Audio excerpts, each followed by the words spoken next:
Three, two, one, and we are live. Chatelet Brothers, Fuzzy Dunlop Skates. This is the morning Redpill, episode 3, as in 1, 2, 3, 4 guy.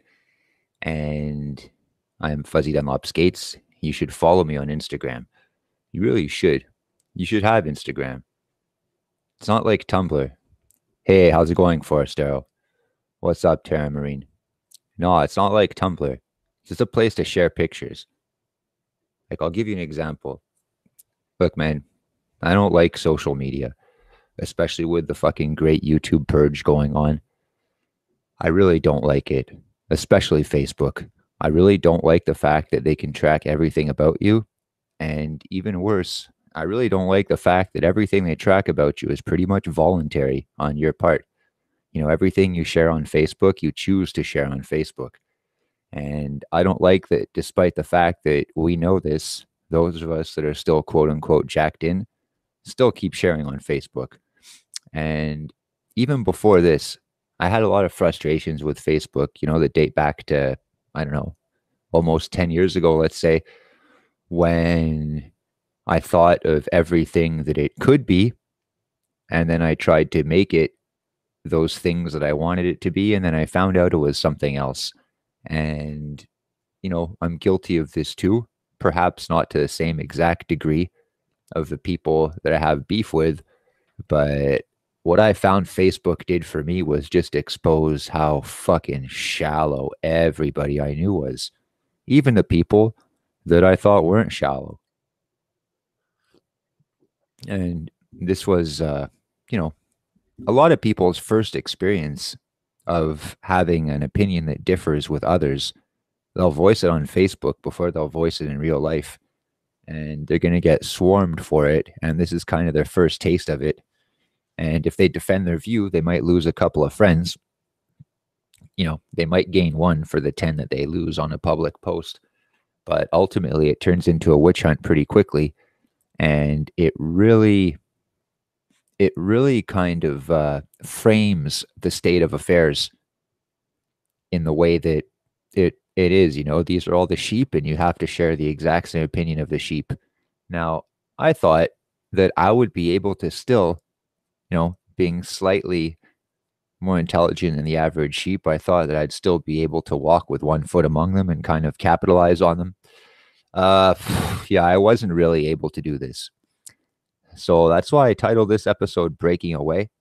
And I want to talk about when you stop caring about all that shit.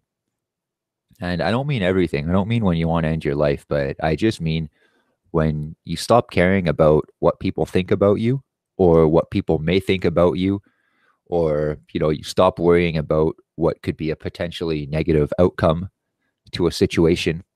Because all these things, in my experience, I've only found the only purpose I found they serve is to hold you back and to stop you from doing whatever it is that you are going to do.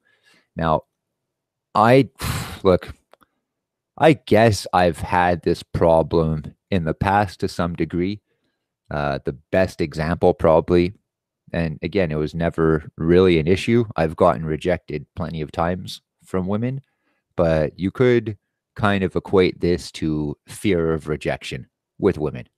You don't want to step over the line necessarily because you'd rather play it safe because, she might not get your joke, and then that's that. And then you won't have a chance with her. And yeah, when I was a kid, this used to worry me. But, after you get rejected 2 or 3 times, you realize that you really can't worry about that shit. I've never used Discord, actually. Yeah, let us know how it is, Forestero. Forestero MGTOW uses Discord. Termarine asks if it's okay. And, what was I talking about? Yeah, not caring and stuff like that. Oh, yeah, and rejection. So, yeah, I was never really afraid of rejection, except for when I was a little kid and when I was a virgin, and you build up these wild fantasies about what it's supposed to be like. And, you just go home and do your homework, basically, and go skateboarding after school. And pussy either does or does not fall into your lap.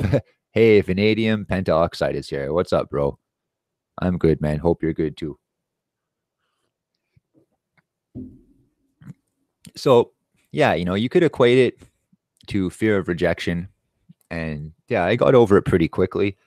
You get over it as soon as you get rejected a few times. And then I learned anyway that the riskier stuff actually worked best. And if you're operating at a 50-50 kind of probability rate and you already know you're doing something risky, then like as far as I'm concerned, you might as well take the risk. Now this is a long time ago. Okay, this is when I was like trying to consciously date and trying to even under the impression that there was something out there for me that was beyond the everyday hood rat. Now maybe there is, but I've given up the search. I don't care. After going through fucking tons of hood rats, like hood rats do their job. that's that's all I have to say about that. Hey, what's up, Bjorn? So Facebook, social media. I wanted to talk about the MGTOW purge also on YouTube. You guys know what's going on with Big John and CNN and Charles F. Gray. Also, all his videos have been demonetized, and he goes into detail to why this is happening, and even Sandman goes into detail to why he thinks it's happening. Oh, the thumbnail. Oh, dude, I got a whole bunch, man. Yeah, so basically a common consensus is that if someone has used MGTOW enough times in their keywords, even if their content is completely tame and benign, even if it really is about kittens, but if you have used the MGTOW keyword enough times, then eventually it just gets seen, yeah, as a hindrance. And basically they find some way to bury your channel. Now, I've had this kind of dilemma since I started making MGTOW videos, let's say 2 years ago, because I had my channel for 7 years. Yeah, exactly. Even if you're a soft MGTOW. And I started off just making skate videos. And then I found out what MGTOW meant. And I thought, okay, fucking great. I'm going to start, I'm going to keep making the same type of videos, but I'm just going to add MGTOW to them so people can see like what type of cool shit is out there. Because so far, some cool stuff, but I've seen mainly talking. So, when I started off, I thought I'm going to do my talking videos, but I'm going to leave all my content on my channel that's already there. And they can see kind of where I'm coming from and they can see what sort of stuff I do. And I'm going to keep producing all sorts of content. It's just when I found out, about MGTOW, I realized that there was a market for people who wanted to listen to all my fucking stories about women and kind of being a man apart in the workplace or in life or with your family. I mean, it's all connected, right? If you hold everybody to the same standard, well, I think that if you have a high standard, you're very lucky if you're going to be able to surround yourself with a lot of people, but that's not the goal, is it? The goal is to surround yourself with, if anybody, the right people. Yeah, Terry Marine says he's peeved about Spetsnaz and Stardust. Their stuff is not really offensive at all. Yeah, I understand. Fucking sucks. And like Sandman was saying, it seems that Big John and Jerry Lou's channel aren't really affected, but almost everybody else's are. So, I've joked a lot. I even have a video called How to Get No Views. And I called it MGTOW. And I'm taking down a tree in that video because I thought for a long time that, to put MGTOW in a keyword is kind of a fucking handicap. And, I put it there because I wanted the new guys to see it. And at the same time, I don't really give a shit. My channel's been buried for a while. And even if I were to make a new channel, it'd be coming from the same IP address. So there's a chance that would be buried too. So, I don't really want to delete and re-upload all my content or, just as an experiment. I like my channel the way it is now. And I'm grateful to have reached the people that I've reached and to have interacted with the people I've interacted with. What I'm doing now, I basically broke away and, we moved away. We took our business to the next province and we said, fuck off to everything.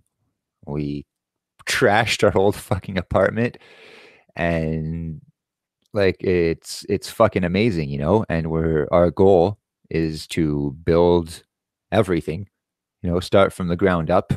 That's not where we are right now. But yeah, that was funny. Fuck. Yeah, it's not where we are right now. But yeah, we would like to live eventually totally off the grid. But the point is, I got this idea from a subscriber, not even a subscriber, um, a viewer who has seen a couple of my videos. I'm not sure if he's a subscriber. His name's kind of hard to pronounce. It's TM versus trolls versus TM versus VRs or something like that. And I made a video a year ago about how to split wood with an axe. And I didn't know what the fuck I was doing. And I state that in the video. And it got a couple of views. And this guy commented on it about the size of the wood pile and everything.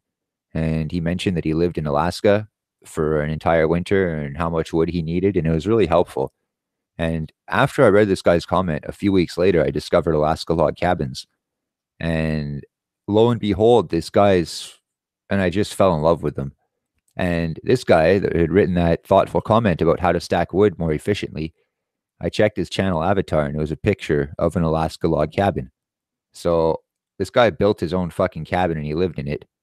And it was like, I don't know, fuck. It was like Keck in action and sending me a fucking sign from the heavens, a prophet, an apostle, a vision of the future. I don't even know. And the guy, the guy didn't even say, oh, I have a cabin in this. He could have said, Greg, you don't know who I am right now. And even though you're just getting started, very soon you're going to have dreams of living in a cabin and I can help you accomplish these dreams. He didn't say any of that. He just passed by. He watched my wood stacking video. I don't know if secretly he knew that that's the direction I was going to go in. Maybe he did. Maybe he didn't. Am I superstitious? Well, I'm a little stitious. But yeah, I'm pretty superstitious actually. So I've talked to this guy since then a couple of times, but not for a while. And we talked about off-grid living and the tie-in with MGTOW and everything like that. And pretty much all of our theories are correct. There's a pretty big MGTOW community that lives off-grid, not necessarily together, but I mean, you can imagine that, let's say, I don't know, let's say somehow you're able to start a family. That's never been my goal or my want. I never liked kids, but let's say you wanted to start a family. I could imagine that starting a family off grid will be a lot harder.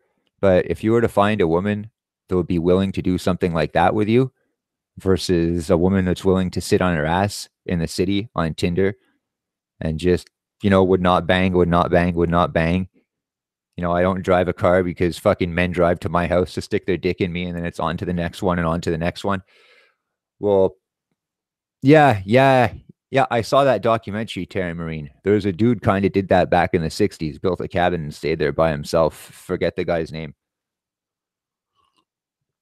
But I think the quality of person, and it doesn't have to be off grid, but the quality of person that is willing to cut their ties with everything and stop relying on everybody for anything, I think that person is going to have a higher moral fortitude than somebody who is just going to sit there waiting with a sense of entitlement for their next meal to be brought to them or their next paycheck to be brought to them. And I've thought for a while about, making cool videos on my channel. And I thought, I really tried. I tried to attach MGTOW to everything I do because I still believe that this is the way. If you're a MGTOW, everything you do is MGTOW. Even the title on your video, like despite what I said before, even if I'm just making a video about how to cook breakfast, like it should go without saying that it's not just how to cook breakfast, it's how to cook breakfast, like brackets, MGTOW. Everything you do is going to be as a man going your own way. It's not a switch that you turn on or turn off. That's something that frustrates me too, and it's tied in with the whole purge thing, and it's tied in with anonymity and doxing yourself. And Sandman, he said that, which makes me really happy because it's good when the big guys share an opinion. But Sandman said that the smartest thing to do would, if you wanted to get views and ad revenue, He said the smartest thing to do would be to eliminate the keyword and to stop using it, but then we fade into obscurity and we play right into their hands. So despite being threatened with fewer views, we should all keep using the keywords anyway. And not only that, we should saturate everything with MGTOW. If Oh, that's cool, man. Raging Golden Eagle has a cooking for the entire week video. I like this guy. He's very level-headed. I don't care that he does doll reviews. Personally, I don't think I would have sex with a doll. I'm not saying I wouldn't. I'm just saying I don't think I would. But at the same time, if a channel wants to review a doll, like, I think it's so stupid to make a video about that guy and tell people to fucking disregard everything they say because they like to review dolls. I think it's so fucking stupid. Like, we don't all have to like dolls, for fuck's sake. So, yeah, so I thought a while ago that, you can do it one of two ways. You could either lose the title and, get more views, or you can keep the title and get fewer views, if any. And a lot of people, getting more views is obviously more appealing because, potentially you could even live off of YouTube revenue if you said the right things, and ran the right ads.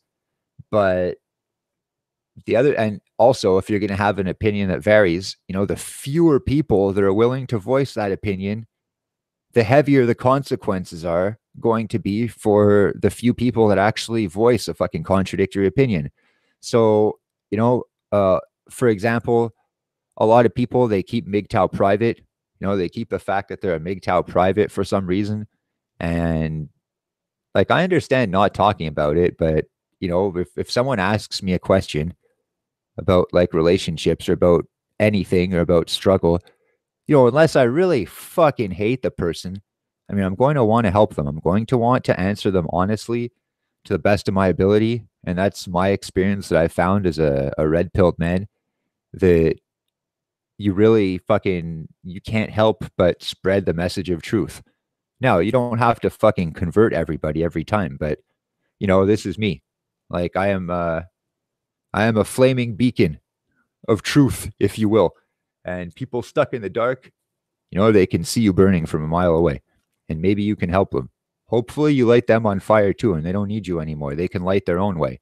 But that's the goal, right? And it doesn't take that much knowledge, to be able to survive on your own. You have to remember mostly things that you knew as a little kid, but that you were brainwashed into forgetting, like playground rules and things like that. And you don't have to do anything crazy. You don't have to be some super intellectual. Just have a base amount of honor. And more than that, be clever and cunning.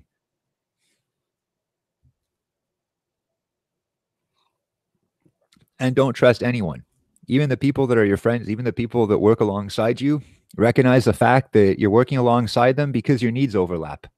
Mark, my brother and I, we have this conversation all the time. Like, if either of us, well, we would help each other bury a body, no questions asked. No questions asked. And we're in agreement about most things. But the reason we're fucking best friends is because our needs overlap, so much. We're not pretending. We don't give each other a pass because we live together. No, we there's no need to give each other a pass because we legitimately feel the same way and are willing to do the same things and go to the same lengths for a number of different issues. Taryn Marine says, Raging Golden Eagle had a good lesson about being stuck in airline hell too. Let your big, powerful employer fight the big, powerful airline. I didn't see that video, but I have to check it out. Like I said before, I always liked him. He's very level-headed.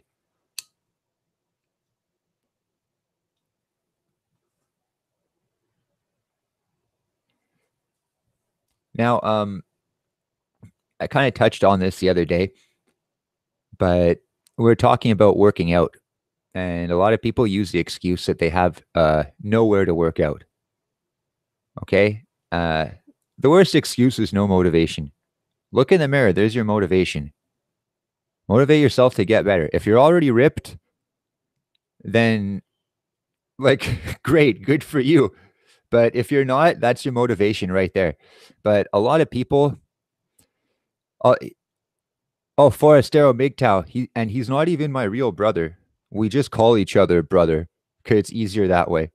And we even tell customers on the job, I say, oh yeah, I'm Greg. This is my brother Mark. And we're pretty much dressed the same. We have all the same gear. It kind of happened by accident, and it's funny because they always say we look alike. And our first day, we got confused as brothers. Yeah, it's fucking funny. So, and his mom even, she introduces us as her two sons. Yeah, it's really funny. Like my parents are a bit more skeptical of it, but they don't know what we've gone through. But Mark's mom knows more because we learned basically how to run our business from her backyard in the woods. And she doesn't have a mansion. She's not well off at all, at all. Um, she's actually sick right now, and she was sick for the past year. And ever since she saw us, going out into the woods and trying to learn how to fucking do a new craft, she decided to go through treatment that extended her life, a good year or so. And now she's fighting again. But, the point is, like, in our own way, in Mark's own way, so is he. And he's doing the best thing that he can, to make sure that, his mom can be fucking proud of him. And she already is. And, it's really cool because he never had anything like that before. He had a deadbeat brother that basically fucking taught him that it was okay to be lazy, and single mom. His dad died at a fucking young age, and the dad didn't really take care of his kids either. So he kind of just grew up on his own. And I had so many friends that, grew up with so many privileges that Mark never had. Not only as a kid, he never had them as an adult, and despite having so many fucking disadvantages, like the guy never complained about shit. And about 6 years ago, I needed help. Not even a favor. I needed help, and I was willing to pay a lot of money for this help. And I had a whole bunch of friends that, they'd always say the usual shit. You need help any time, I'll help you out. Just say the words, I got your back. Man, I asked all of them. All of them fucking, they all said no, and they all made excuses. And I offered them a lot of money too. And then I found out that one of them that refused to help me did the exact same favor for another friend, like a little bit before, and he did it for free. And this other friend was a shitbag. Fuck, this guy didn't do shit for him. I used to drive this guy around all the time. So yeah, nobody gave a fuck. Nobody wanted to help me, and I had nowhere else to turn. And I had met Mark once or twice, and I just happenstance asked Mark, and he helped me. He basically gave me the shirt off his back, and we started making money together that fucking day. And that was 6 years ago. I can go into more detail in another stream because it's a really good story. And I don't know if you guys have ever read Call of the Wild by Jack London or White Fang. Those are really good books. And they're very similar, but slightly different. And Call of the Wild is about a Saint Bernard that has a nice life and a nice house, and he lives for a nice rich family. And then basically gets kidnapped one day, and he gets sold into fucking slavery as a working dog for like Indians, like Eskimos and shit up north.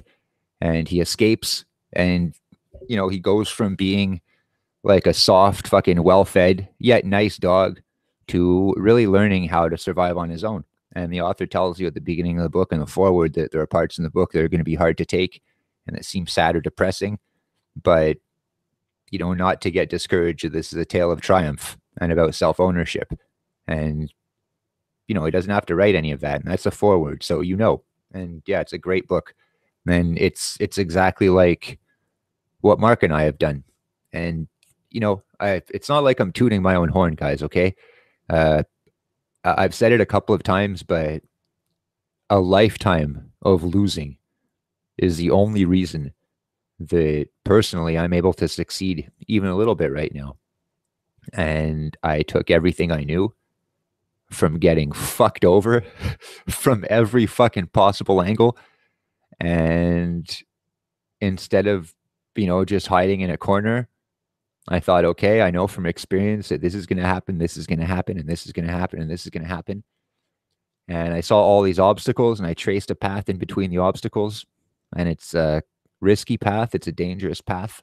There are no guarantees on this path. And, the scariest part is that I'm the one that decides where it goes. But that's the best part. It's the fucking best part. And I wish this sort of freedom for everybody.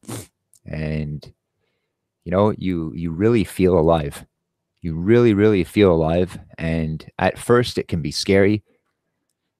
But once things start to roll, even though there are ups and downs, if like as soon as you make some sort of exchange with someone else for goods and services, and you realize that what you have is of actual value, and not just actual value, like you can trade knickknacks that you made for other knickknacks, but if you can trade useful knickknacks you made for other useful knickknacks, or if you can trade goods and services for other goods and services, whether it's money, even if it's fucking sex, I don't give a fuck, man. If you have something of value, you should be able to get something of value for it. And this is the entire lie that you're fed, is that this isn't the case. The only way to get something of value is to enslave yourself with debt first. I talk, I try to fucking, I try to red pill pretty much everybody. It's not like, oh, hey, what do you think you know about this? Okay, everything you think you know is wrong. I'm going to tell you why. No, it's not like that. Most people that I talk to, we're on the same page about most things. You just kind of have to fucking nudge them in the right direction. And you have to kind of, instead of tell them the answer, you have to make them spell out the answer for themselves. And you have to keep on asking them questions. And especially if they're questions that bear answers that aren't shared by the status quo.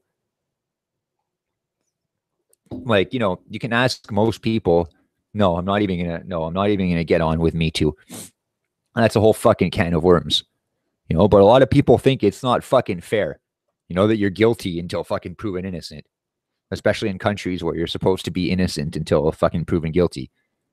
It's not, it's only when you tell them that they're fighting against like feminism, or they're, have you heard of MGTOW? And then they're going to go look it up and they're going to fucking read some bastardized definition of it.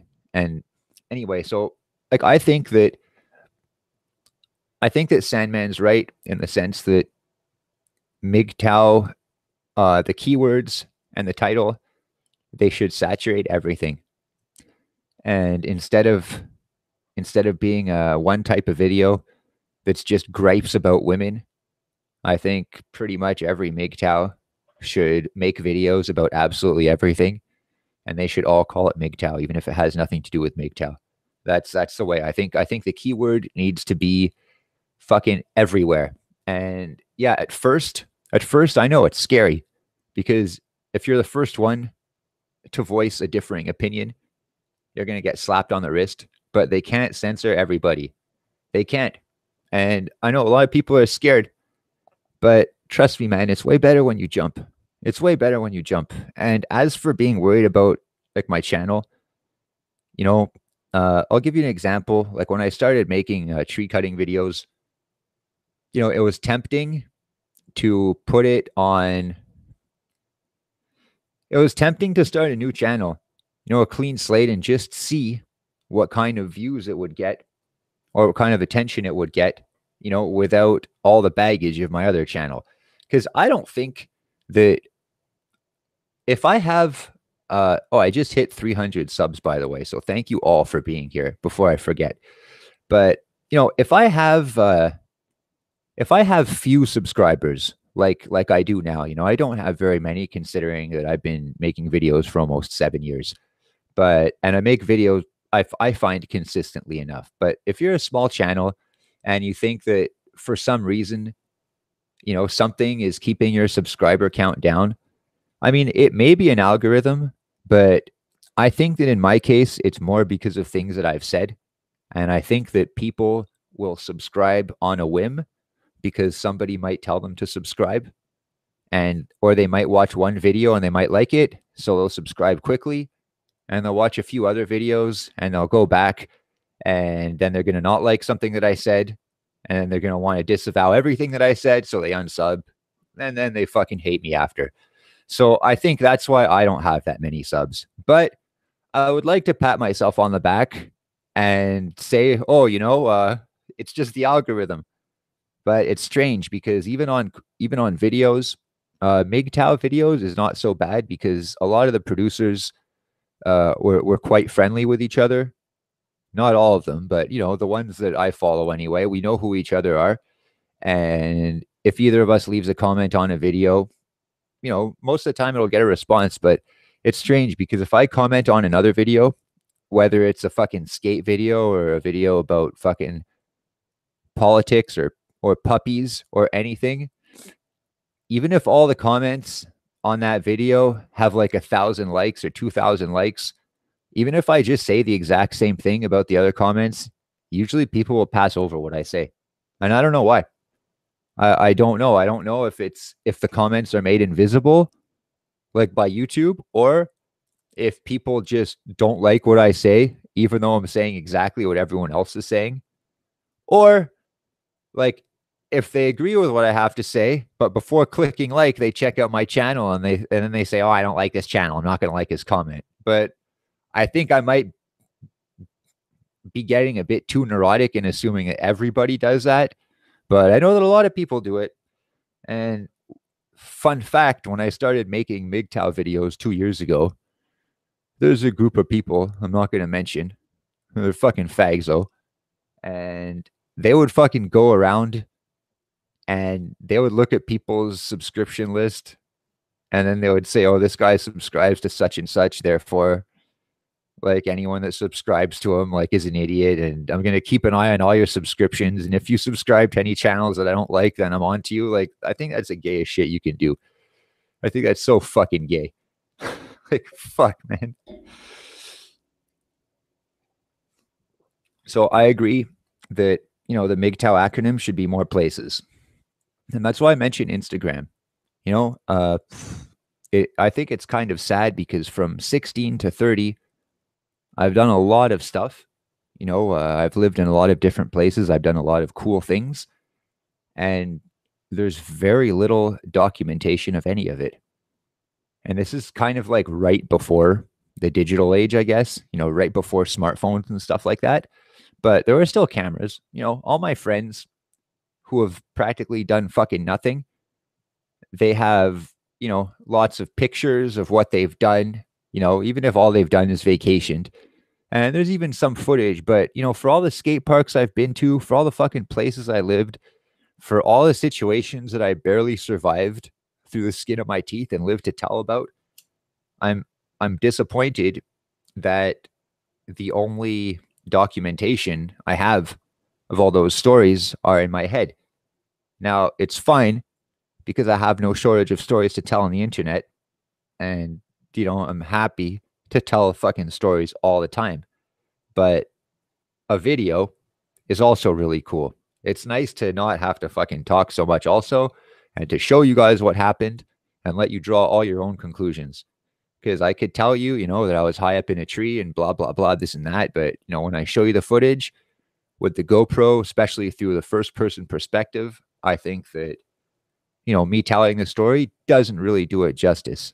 So that's one of the reasons that, I like to upload a lot of actual footage and a lot of MGTOW, real MGTOW that have found ways to escape the slavery of the status quo and to basically be free. I think they do a lot of cool shit, but this is just a hunch because I've seen so few videos about it. And if you have the world at your fingertips and you've basically figured out the keys to the inner universe, I mean, wouldn't you want to demonstrate to everybody how great it is, and not to brag, like, because these keys are accessible to anyone, who's willing to look hard enough inside or outside, wherever it takes to find them. So, I mean, if you have the keys to the most beautiful place in the world, and pretty much anyone else can go there as long as they're willing to work hard enough to make it there. And that's kind of the test. Like, if you're willing to do the soul searching and to do that fucking long pilgrimage, then anyone who's not pure of heart, so to speak, will get weeded out very early on in the fucking journey. No room for lefties here, gents. You're too soft. So that's why I liked uploading skate videos and progression videos and, the occasional workout video, because it's saying, look what I'm doing, kind of cool. Like, what are you doing? Like, do something, show me what you do. And if everyone puts their ideas in the hat, or just if a lot of people, like, we can make MGTOW look, really fucking cool.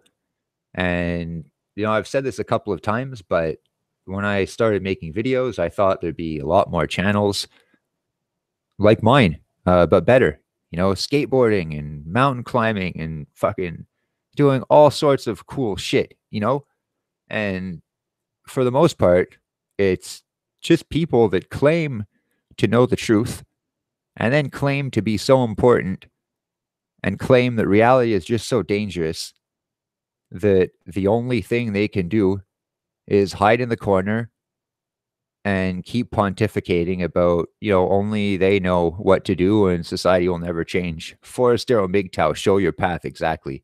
I agree. Even if it's not the right path, it's your path. And, if you rewatch your videos, and not narcissistically, it's fucking hard to do that. But if you make an action video of you working or playing a sport or something like that, as you edit the footage before you upload it, you're going to be made aware of all your triumphs and failures and things that you didn't know you were doing right or wrong in the video. And like it or not, it's such a great fucking learning experience. And it's a learning experience that you can't really duplicate any other way. And it's not even just for sports, just for talking. This is the best way to find out how other people perceive you. It's the closest you'll ever get to it, is by watching yourself on video.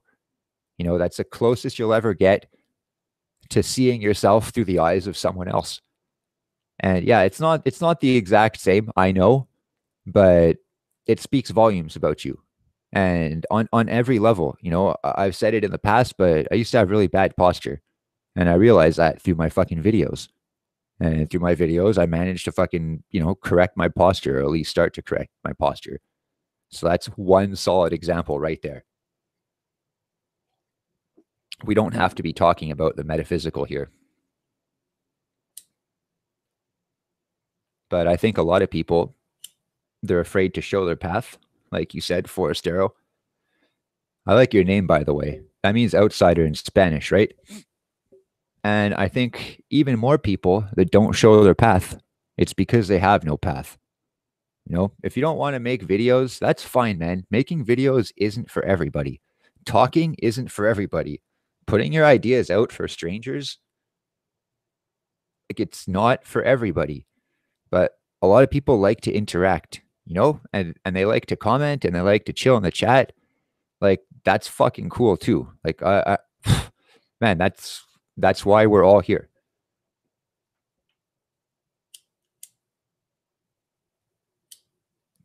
And what I wanted to do when I started out, I started to make videos like about skateboarding and stuff, and I would just like throw MGTOW in. And I thought we could do like a MGTOW trailer or something. And I thought if everyone, let's say 10 or 20 big channels took just a snippet of what they liked to do, we could make like a 2 or 3 minute like trailer and for like MGTOW, and it would be fucking sick, It'd be people kicking ass and doing all cool shit. And then I realized very quickly that if there would be a trailer for MGTOW, as people have tried to make in the past, the only footage it would have would be of people's avatars on Google Hangouts, because that's pretty much the most fucking action that MGTOW's ever seen. And there are some guys out there that are pushing the limits, from theoretical into practical, and love them or hate them. Like, I think they're making really good strides, even though they're all doing different things.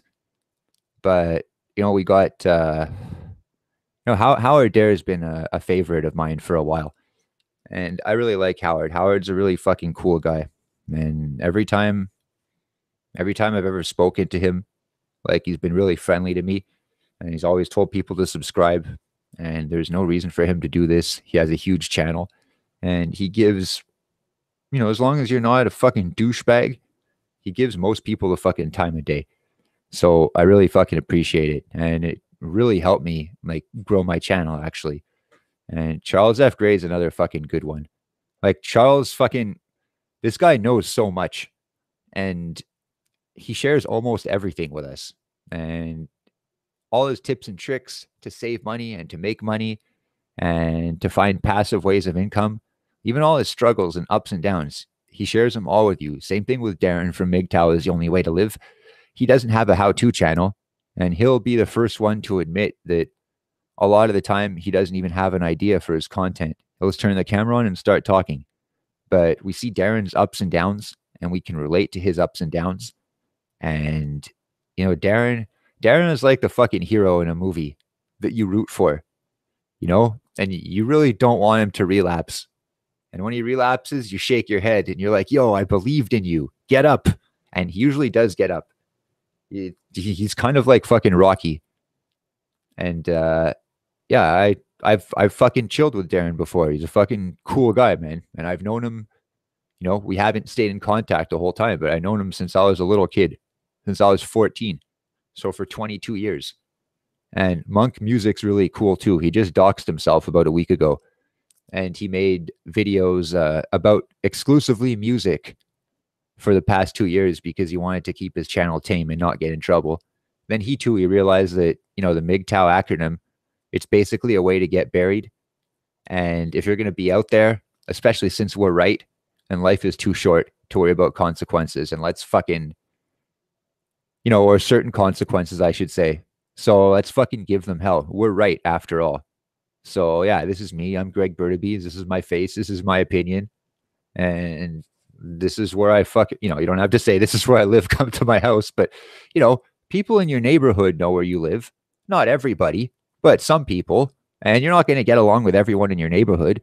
Does that mean that a block away from your house, that you're going to be afraid to disagree with anybody about anything because they might find out where you live? And even though that person might not be a threat to you, they might know someone that might be a threat to you if you get them mad enough.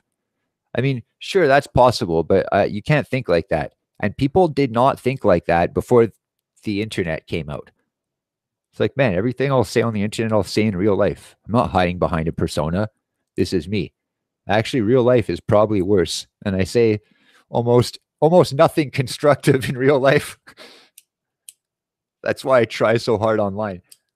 Oh, just kidding. Or am I? Another guy I really like too, that gets a lot of shit.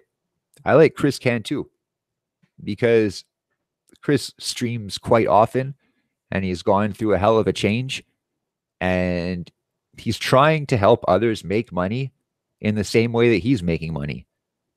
Now, the way that he makes money, like I subscribe to his newsletter and everything, and it's all about digital marketing and stuff like that. I want to say totally not my thing. Like, digital marketing and stuff on social media. It's like, man, I'm so bad at that shit. I'm fucking terrible at it, and I don't like it. Okay, I don't like it. It's not, but it worked for him. That's what he knows. And he's doing his absolute best to bring other people up to his level. So I can't fucking fault that, and he's fucking super cool, man. Every time I fucking interacted with him, he's super respectful, super cool. He always sends people my way, and his channel's been destroyed. Fuck, I don't know how many fucking times, man. But he had thousands and thousands and thousands of subscribers at one point, and they buried him, and now he's down to several hundred. You know, and in his live stream, sometimes he has 10 people or 20 people, but he fucking shouts out to all of them. And it's cool, man. This guy's a fucking man. So, you know, love him or hate him, like you can't fucking deny it. I love him though. I love all these guys, no homo. And the other thing too, which really pissed me off when I started making videos, a lot of people that I did not like would deliberately make videos just about channels that they didn't like, you know, debunking a video by another MGTOW. And the MGTOW video in question is like, oh, in life you can win. And the nerd faggot would make a video debunking the video saying that you can win and would prove like through hypergamy or some shit that like you can't win. And then everyone would be patting this guy in the back in the comments like, oh yeah, only idiots think you can win. You know, the inevitability is that you get married and then you get divorced and then only then are you a real MGTOW. It's like, yeah, okay, not even close, man. That's like, okay, forget everything you think you know about skateboarding. I'll tell you what a real skateboarder is. A real skateboarder is somebody who knows nothing about skateboarding and then decides to fucking jump on a skateboard and throw himself down 50 stairs and then break every fucking bone in his body and be a quadriplegic for life. And then he can never skateboard again because he didn't know what the fuck he was doing and he had an accident that basically killed his career or chance of a career in anything. That's a real skateboarder. It's not the guy that's been skateboarding for 20 years that's never been stupid enough to throw himself down 50 stairs because he stays within his limitations. It's not the guy that learned on one stair and then two stairs and then three stairs and then, you know, does mellow stuff and plays within his ability. No. That's not a real skateboarder. A real skateboarder, he doesn't know anything about skateboarding. He goes out there, he eats shit, and then he tells people that like he's God's gift to fucking skateboarders. I'm not discounting the marriage of the married men. The knowledge of the married men. I'm discounting the knowledge of any man that tells you that he fucking knows everything through his experience. First fucking red flag there. It's like, Ben, it's like, you don't know shit, motherfucker. It's like, yeah, let me guess, because you're so smart. That's why you're fucked. No. But that's kind of true to a degree. If you're only marginally smarter than the sheep, you might not even do marginally better than them. You might even do worse, you know? Especially if you equate morals somehow with intellect, you know, you'll end up picking up the slack. But, you know, breaking away, which is what I wanted to talk about, it's like one example is that let's say you don't work out and you don't want people to see you, okay, because you feel awkward because you're a beginner. It's normal, but you get over this fear very quickly and it doesn't matter. But if you always worry about who might see you, I mean, fuck, man. Like, it's a slippery slope. And there are so many ways around this. And everyone I've had the conversation with, you know, about why they don't exercise, because they're embarrassed. You know, they don't want people to see them. So I tell them the same thing. I say, well, do it early in the morning when no one's out yet. And they say, well, I don't want to. It's too early. It's like, all right, well, you've already set yourself up to fail. And if it's too early, you could do it after work also. But, oh, no, I don't want to do that. That's too late. And when I get home after work, I don't like to work out. I like to just watch TV. And, you know, if you want to get better, you're going to have to, A, either compromise at the very least, but probably B, sacrifice. And if it's something that you want to do, I mean, whatever you have to sacrifice won't even be seen as a sacrifice. It's just you focusing on the task at hand. It's like if I don't know, man, if you decide that you want to climb a mountain one day and that mountain is going to take you, I don't know, 10 hours to climb, let's say, and you're going to be climbing from 8 in the morning till supper time, you know, till 6 at night. But at noon every day, when you're not mountain climbing, you like to watch The Price is Right. You like to, you know, you don't need to, but you like to.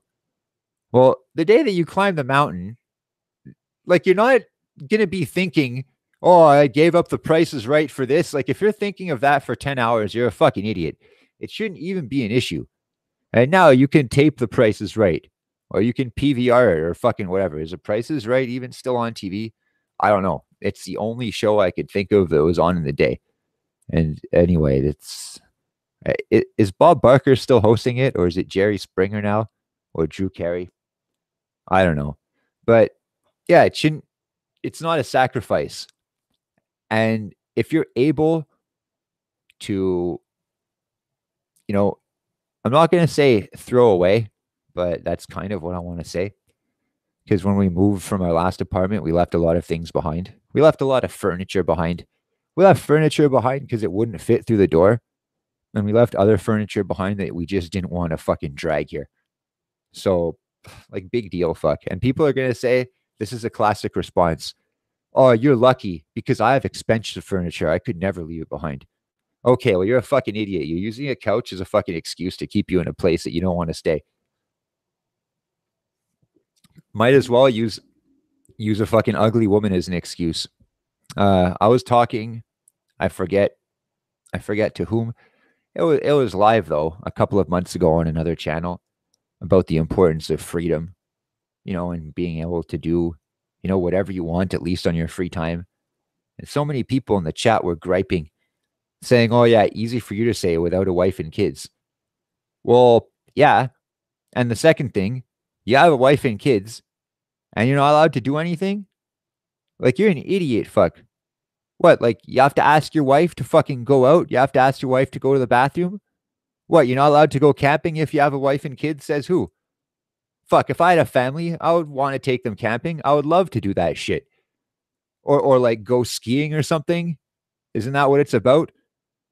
Like, fuck, man. Who says you can't do anything fun? And so what? Okay. If you don't want to fucking bring your family, then fucking make up some lie and fucking go off on your own. Or tell them the truth. But I don't know why you would subject yourself to a family that you don't fucking like. Like, you created this. Like, I don't understand. I don't get that fucking excuse. Like, but well, I do actually. It's just people saying that they're more important than you, and they're not telling the truth. One example, I can be very stubborn when I skateboard. Sometimes it's good, sometimes it's bad, because there is such a thing as over practicing a trick. And a lot of the time, there'll be a trick that I'm able to do, but for whatever reason, I won't be able to do it on a particular day. And I'll be trying it and trying it and trying it. And I don't just want to get it once. Even though it might take me 50 tries to get it once, I want to get it 10 times in a row. Now, it's never going to happen. Not that day anyway.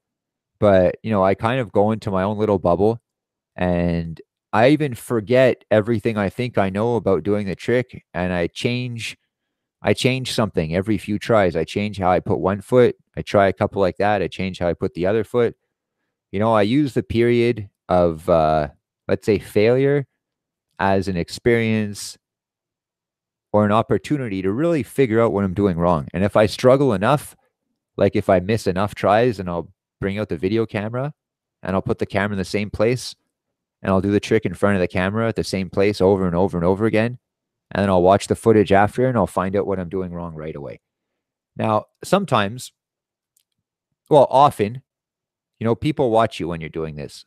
And, this is no fun. I know I said, like, you can't, like, care too much when people are watching. Well, that's on a regular day. And if you're a beginner, like, usually they're not so bad because they cut you a lot of slack as long as you're not lying about your experience. As long as you don't tell them you've been doing something for 10 years and then show up and it's clear you don't know what you're doing. If you say you're a beginner and you go into wherever you're going with humility, like any true veteran, is going to treat you fucking properly. So, but naturally, if you're struggling with a trick that you can do in anything in life, it doesn't matter if it's skateboarding or something else, but if it takes you hundreds of tries to do something that you normally could do first try and you're just failing over and over and over and over again, like, no, it's no fun to have people watch you at your worst. It's no fun, but it doesn't really matter. But as if this isn't bad enough, like, a lot of the time, and man, you could tell they look at you and their mouth opens, and it's going to be a stupid fucking comment. And this is the one that I've heard the most. It's wow. I wish I had the energy to miss as many tries as you do. And I look at them, I'm like, what the fuck? And they're like, yeah.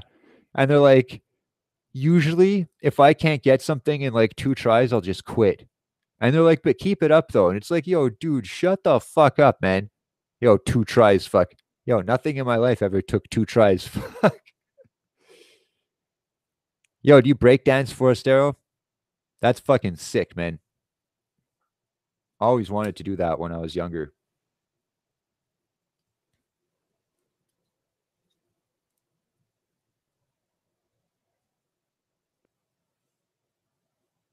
And when I used to do Muay Thai, I was really trying to fucking do the splits. I would stretch every day. Like every day I would stretch as far as I could for half an hour and sometimes for an hour. Yeah, but it didn't really help.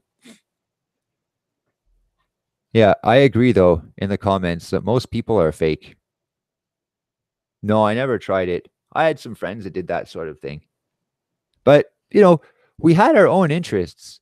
Like, I had a boss once that told me he kept trying to change me, but I kept telling him there was nothing wrong with me.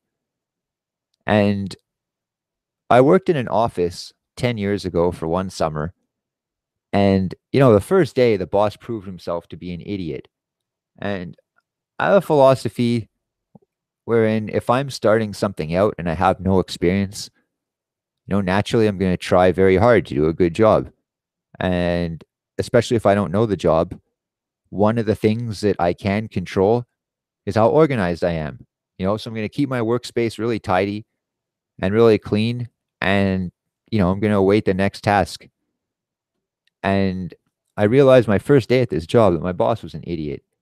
Like, he says, okay, first things first, I'm going to show you how to, and the phone rings and he tells me to answer the phone. And then I say, what do I say? And he says, I'll tell you. Um, uh, and I answer the phone and I look at him and then he yells for his wife. He says, Michelle, where's my breakfast? And I look at him and I say, what the fuck do I say? Yeah, just a fucking idiot.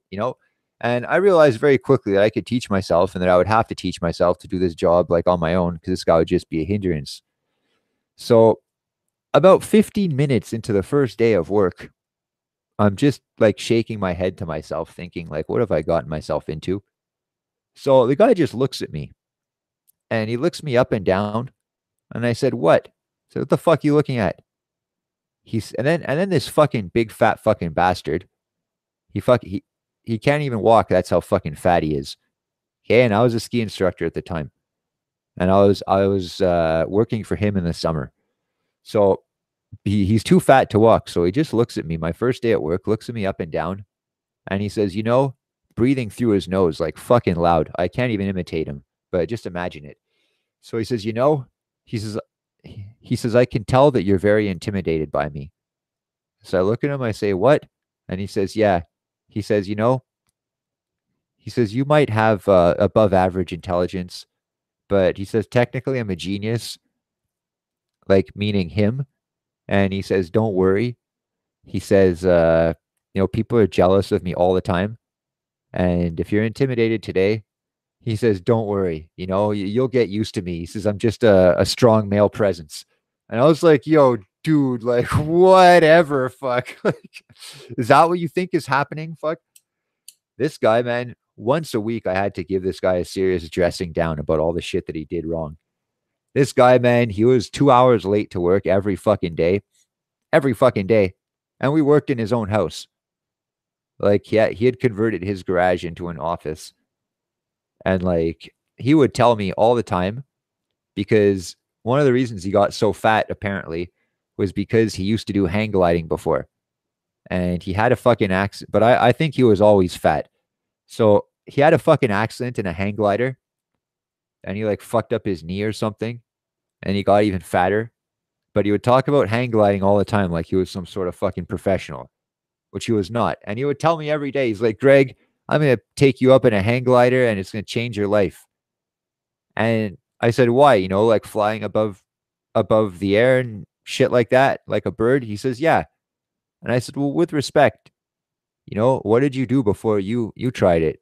And he says, what do you mean? I said, well, what sports did you do? Who were you before you tried hang gliding? And he said he worked at a bank and he didn't play any sports. And I said, okay, well, that's the thing, man. I said, I teach skiing for a living. My job is to fly through the air. I do 540s, 30 feet in the air, and I teach other people how to do it. Yeah, that's not as high as being up in a hang glider, but I skateboard in the summer, I fucking box and shit. Like, dude, like there's no shortage of thrills in life for me. And I could bring you on any one of my fucking excursions and it would do the same thing as hang gliding for you. Actually, probably even more because like the things that I do require, a lot of physical effort, like running or something like that. But so I said, I get it, man, but you're confusing me with a fucking couch potato. So every day he'd say, I was just like you. I was just like you. I was just like you. And whenever people tell you that, oh, Forestero says, I know one dude who thinks he's a genius. So yeah, I bet that's fucking annoying, man. It's fucking annoying. So whenever an older guy tells you that he used to be just like you, no, you didn't, first of all. And the second thing that you say, prove it, prove it, prove it. Oh, I can't, I can't, I can't. Or how should I prove it? Footage, motherfucker, footage. Oh, you don't have footage from when you were my age, from when you were saying that you were better than me at everything that I do? No, so it never fucking happened. Shut the fuck up. And you should still be good now if you were just like me. Like I was just like you. Fuck. I was just like you, but better at everything. I had this fucking Dutch neighbor. No offense to Jorn.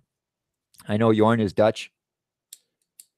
And I had this Dutch neighbor, this crazy Dutch bastard. Goldmember was his name. No, it was Carl, actually. And he lived across the street from my parents. And my dad is pretty handy. Like he's always working in the garage and shit. And this neighbor used to come out every fucking day and like, offer his 2 cents on whatever project my dad was making. This guy had no tools.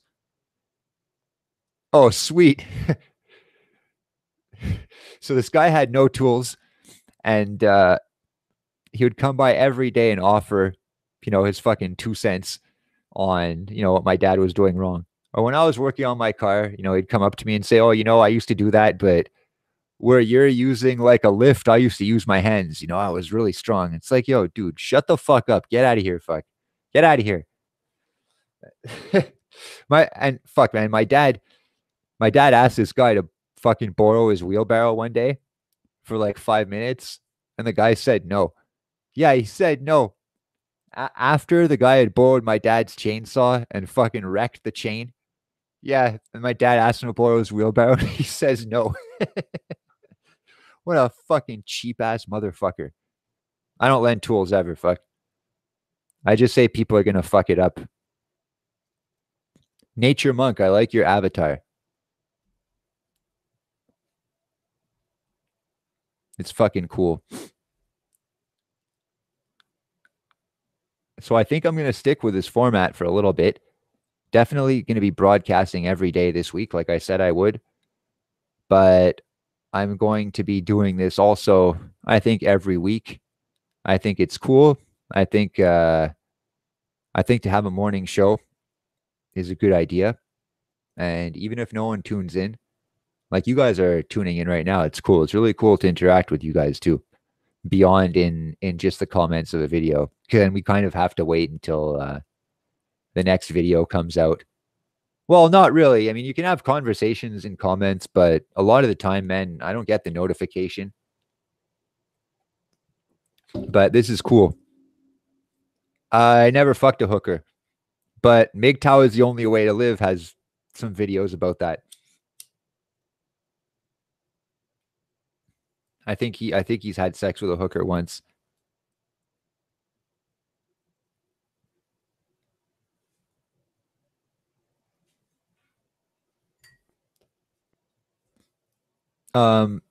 There's one dude though.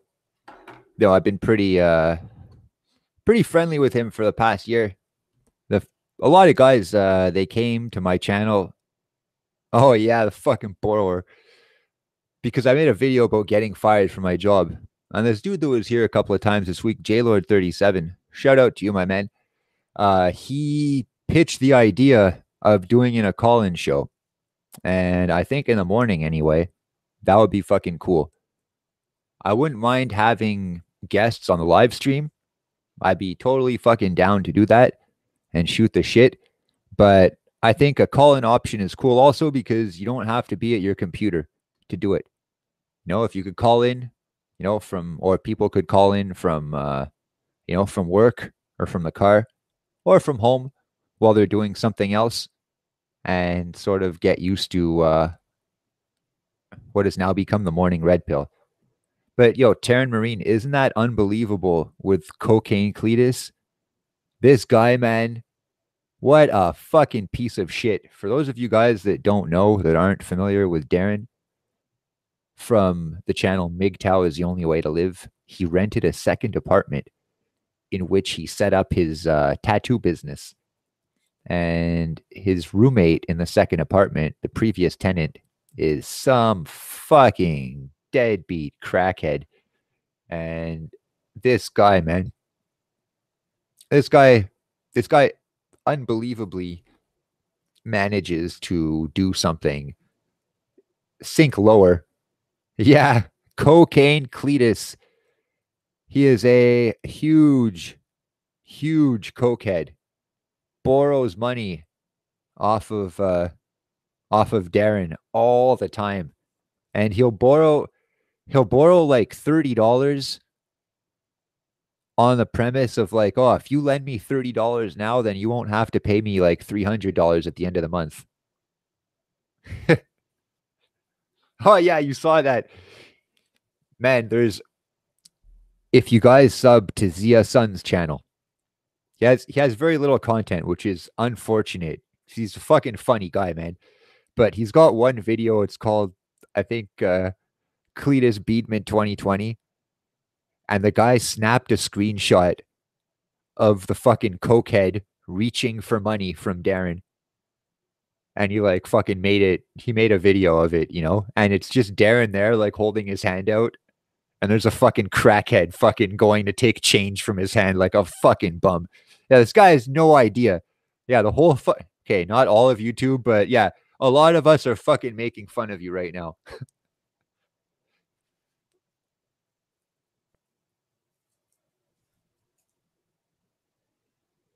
Yeah, it's a pretty good deal.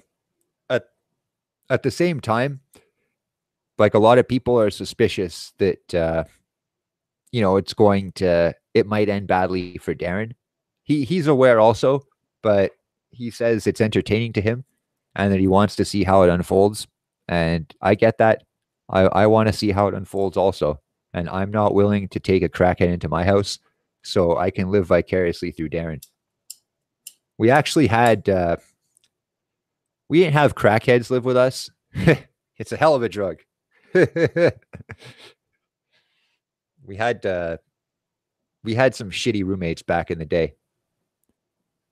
Yeah, I think he's gonna get robbed also. I think it's just a matter of time before this guy figures out how to sell Darren's tattoo equipment, and then he's gonna try to do it. But the guy, not Darren, Cocaine Cletus, the crackhead is a big pussy. I mean, they always are. Anyone that thinks that any sober man that's afraid of fighting like a crackhead because he thinks it's going to give him super strength, it's not. The only drug that makes you strong is PCP. And anyway, like you're not likely, if you're a regular guy minding his own business, you're not likely to run into somebody hopped up on PCP. No, it's way more common to see people on fucking coke. Way more common. And they're so frail and shaky. No cokehead could ever kick my fucking ass. That's for fucking sure, man. Yeah, go. Rip a fucking fat track. But yeah, I don't at the same time, it's good though. It's good for Darren because even though Darren says all the time that he feels like shit, and he wants to do better with himself, sometimes seeing other people is a really good fucking pick-me-up to remind you that the path that you thought was bad is actually pretty straight and narrow. And there's some fucking stupid movie that came out directed by Jonah Hill about skateboarding. It actually looks like a pretty decent movie, But Jonah Hill's entire skateboard career is fake. It's fucking non-existent, and it's a giant lie. It's just a really well-told lie. But from the trailer of this video, there's no, because a lot of skaters fucking they either grow up poor or they fucking put everything into skating and they don't give a fuck about anything else. So it's like the board or death. And there's a couple of them, younger guys, and they're talking about how messed up life can be or how hard it is. And one of them says, no matter how bad things get for me, whenever I look in anyone else's closet, I never, ever, ever want to trade my shit for theirs. And, those are good words to fucking live by, even though it's just from a trailer of some fucking fake movie. And when you get to that point, I think it's a milestone. And not just about your closet, but about yourself. When you would rather be you with not only all of your skills and attributes and things that you've built, but with your flaws. When you would rather be yourself than anyone else, then, you're on the fucking right track. Closing fucking anecdotal story, and then I got to fucking sign off today. Been running a little over an hour, but about being happy and accepting what you have. I'm not saying no matter what. I'm not saying accept the hand you're dealt. I'm saying chase excellence, strive for excellence. But at the same time, you have to be realistic. You have to see your weaknesses as opportunities to improve and not just weaknesses to be hidden, and not mentioned. And if you keep working on your weaknesses so much, I guarantee you they will no longer become your weaknesses. Every trick that basically is part of my arsenal in skateboarding, with maybe one or two exceptions, but I learned almost every trick by accident. Funny, eh? The tricks that I set out to learn, a lot of them I learned, but they took a fucking hell of a long time to learn. And a lot of them came very inconsistently. But the ones that I was open-minded to doing along the way and learning kind of by accident and seeing if I can do it again and again, even if it's technically a higher degree of difficulty or a different range of motion that I would normally do, by being open-minded, I was able to fucking learn these tricks.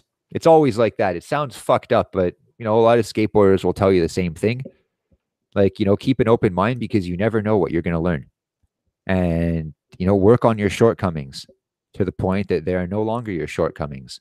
And I used to have a Suzuki Sidekick as my vehicle when I was teaching skiing. So this is 10 years ago. For those of you that don't know what that is, it's a poor man's SUV.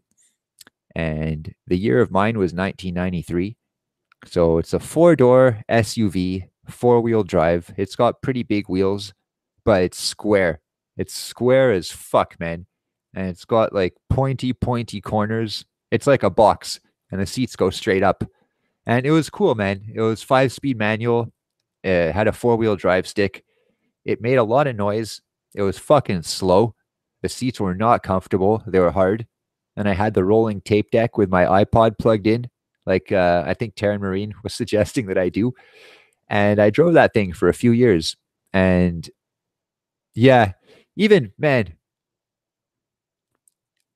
I never got mine to roll, but I think that because LaShawn Jefferson says great vehicle till roll. Yeah, and there's even a fucking disclaimer on the door that explains to you that doesn't perform like a regular passenger car. Then if you go over corners too fast, it'll roll. And that thing going 100, man, it feels like you're going 200 in another car, and it's so fucking loud. But my beef with that car is that it's poorly made. So all the electronics in it, they fucking rust so fucking fast. And it almost always results in the car not starting. And there's a lot to fucking have to repair. If you live in a place where it doesn't snow, or if they don't salt the roads, even better yet, you're very mechanically inclined, then it's not a bad little fun vehicle. But if you're anything less, it's a fucking handful. And, you know, but while I had it, I loved that thing. And if that thing would have run like indefinitely, I would have driven that thing indefinitely. Just like how Michael Richards on Seinfeld says he'd be comfortable playing Kramer the rest of his life. I mean, that was my car. And, putting along in that fucking thing, it didn't matter if I pulled up next to a Ferrari. The same thought ran through my mind no matter what car I drove past. Sucks to be you. Sucks to be you. Sucks to be you. Like, I bet you wish you had this. Even if you don't, fuck, whatever, fuck. Like, Sean Jefferson says, had a Honda Passport, about same ride setup. I don't know what that looks like, fuck, but I'll check it out later. There, Nature Monks. Fuck. Tara Marine says, I've done a couple things on my mountain bike I'm not sure I could do again. And Nature Monk says, I've done a couple things to my ex I'm not sure I'd want to do again. LOL. Got you, buddy. No, I don't know what a Honda Passport looks like. I'm going to check it out. You know what fucking vehicle I like? The Suzuki Carry. I found one today for sale, but it's fucking expensive because I'm looking for a new work vehicle, I guess. So I'm looking for some sort of van or pickup truck with four-wheel drive or a dual axle with maybe even a dumping bed and back. I don't know. It's predominantly to transport firewood, and I would like for it to be made for the winter, but I'm not sure. I have a pickup now, but it's a little bit small. I mean, it's a 8-cylinder, but the cargo space in the back isn't huge, and it's just got a stainless steel toolbox, so it's really cold for my tools in the winter. I would like to. I would like to. It'd be nice to have an SUV or a delivery van or something to be able to walk in and then store all my chainsaws and my work clothes and everything like that, and have them basically heated up on the way to work, by the vehicle's heating. I would leave them inside overnight, but, just little things like that. And yeah, so yesterday we went to the backyard, to the woods beyond the backyard, because it's snowing quite a bit here. So we're not working during the time that it's snowing. And we're continuing the cabin that we started to build, because we started to build a cabin a couple of days ago. And we started cutting down a few dead trees. And, we put the long ones aside that we could use. And the ones that weren't long enough, we put those aside because we can use those also. And then everything that's usable for firewood, we put that in another pile. And yeah, it's coming along actually. It's surprising, but we wanted to have it done before the winter. And this isn't the cabin that we're going to live in. This is kind of a test cabin, and we're building it all by eye, and we're building it as we're doing other things. And it's small. It's not even going to be 10 by 10. It's going to be about 7 feet by 8 feet, because those are the longest length of logs that we had to work with in the surrounding area. So it's probably going to turn into a utility shed, or I don't know, intermittent shelter, because people hunt in the woods behind our house. But we have an understanding that we're going to build where we're building, and they're going to hunt where they're hunting. But even if someone's out catching deer one day in the winter and they get cold, they can take a break in the little shed that we've made with a little wood stove. So Tara Marine says, depending on your mechanical level, I like the inline 6 engines GM and Ford made. The Trailblazer engine and Ford's 300 cubic 6-inch things run forever. Yeah, my dad had a inline 6 F-150. That was a nice truck.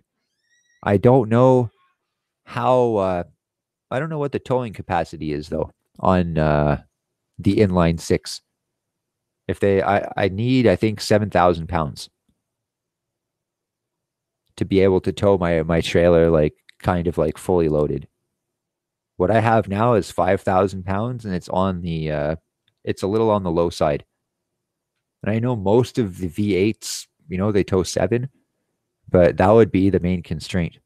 And I don't even care what year I would buy. I would buy something new or I would buy something really old.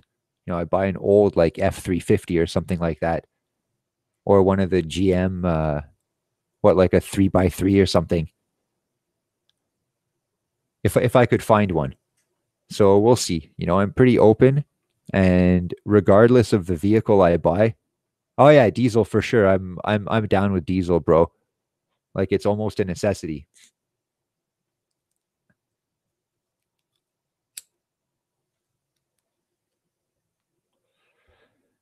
So I have an idea of what I would like, but I'm going to buy something used.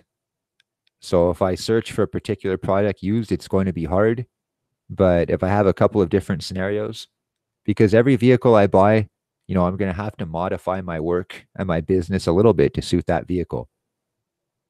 It goes without saying. So the trick is to find a vehicle that's going to require, you know, the least amount of modifications to my business, or that's going to give the biggest payoff.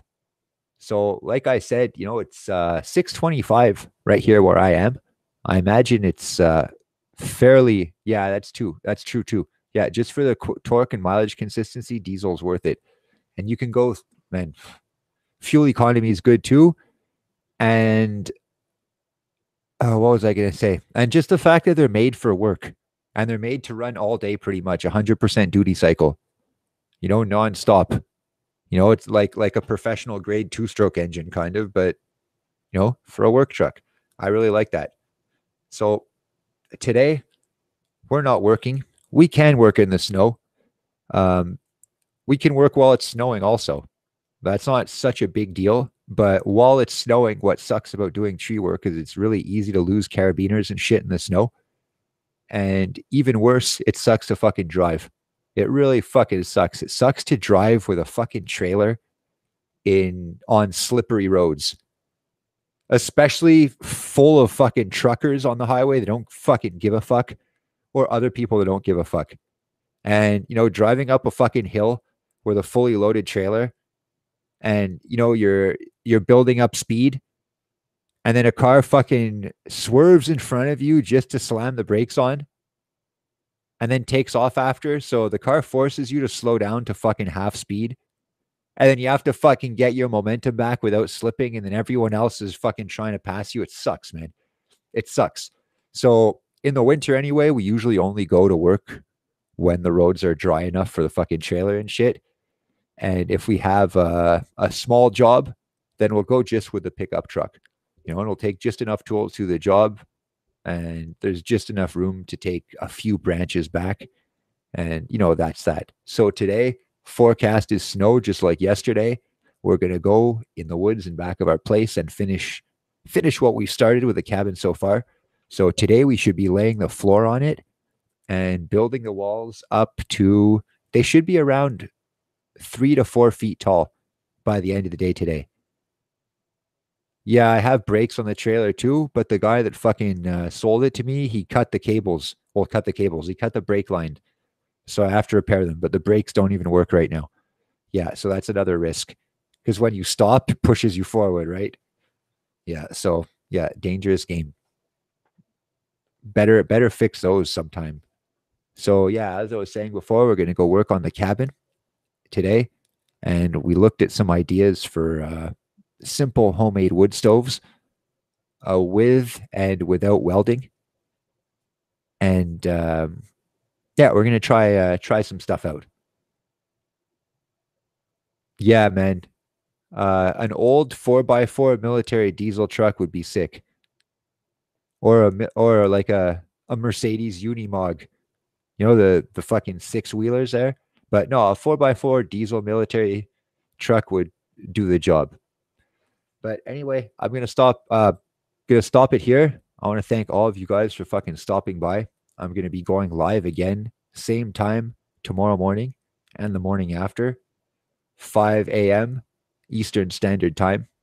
So once again, man, thanks all you guys for stopping by. Forest Arrow, MGTOW, Terran Marine, Vanadium Pentoxide, Yorn Versure, LaShawn Jefferson, Nature Monk, any viewers that are watching but that didn't participate. Thanks for stopping by. Chatelet, guys. And I will see you guys tomorrow. Have a great day, brothers.